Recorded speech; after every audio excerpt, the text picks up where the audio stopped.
నేను తీసుకొచ్చిన అని నేను అయ్యగారికి చెప్తే ఎక్కడ ఇల్లు అని కూడా అడగకుండా వస్తామ్మా అని అన్నాడు.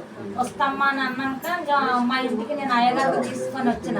నేను అయ్యగారిని తీసుకొని ఇంటికి తీసుకొని రాకముందే చెప్పిండు, మీ నాన్న బతుకుతాడమ్మా, బాగా అవుతాడు, చాలా బాగా అవుతాడు, 10-15 ఏళ్ళు ఈజీగా బతుకుతాడు. ఇప్పుడు 72 ఏళ్ళు ఉన్నాయి అయ్యగారు మా నాన్నకి అన్నప్పుడు, మీ నాన్న బతుకుతాడు, బాగా అవుతాడు అని చెప్పినప్పుడు ఇంటికి వచ్చి మా నాన్నకు ప్రార్థన చేసినాక అసలు మా నాన్నకు నిద్ర లేదు, తిండి లేదు.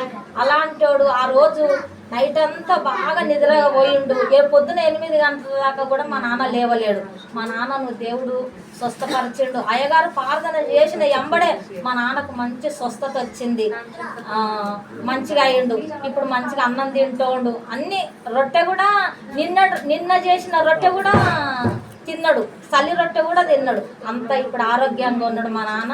మా నాన్నను అయ్యగారి ద్వారా మా నాన్నను ముట్టిండు దేవుడు.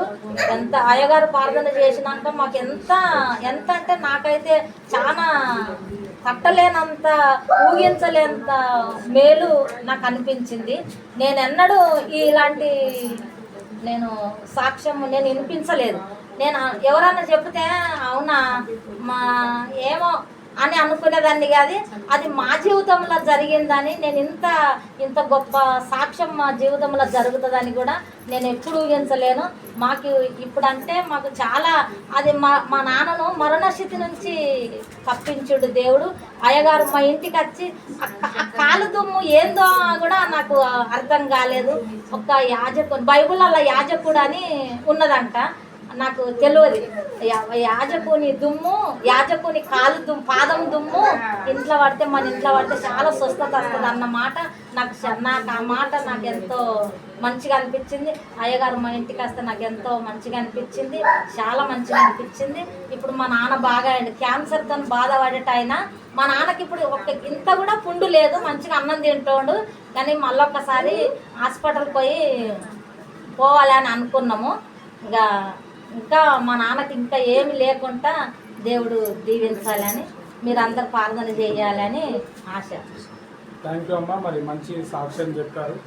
మరి సంఘం అంతా కూడా మరి రాములు అంకుల్ కోసం మీరు అందరూ కూడా ప్రేయర్ చేశారు. మరి అంకుల్ అయితే చాలా మరి స్వస్థత పొందుతున్నారు, చాలా సంతోషం. ఇంకా చాలామంది క్యాన్సర్ పేషెంట్స్, తర్వాత HIV పేషెంట్స్ మన సంఘానికి రావాలి, వాళ్ళు స్వస్థత పొందుకోవాలి. ఎందుకంటే దేవుడు ఏదైనా చేయగలుగుతారు. దేవుడు అంత గొప్ప దేవుడిని మనం ఆరాధిస్తున్నాము. కాబట్టి విశ్వాసం పెట్టండి. ఎవరైనా పేషెంట్ ఉంటే వాళ్ళ దగ్గరికి వెళ్ళి ప్రభు గురించి చెప్పండి. మీరు కూడా ప్రేయర్ చేయండి. మీ ప్రేయర్ ద్వారా కూడా దేవుడు స్వస్థపరుస్తాడు. నా ప్రేయరే కాదు, మరి దేవుడు మీ ప్రేయర్ కూడా స్వస్థపరుస్తాడు. అంత గొప్ప దేవుడిని మనం నమ్ముతున్నాం. హల్లెలూయా. దేవుడి మాటలు దీవించండి.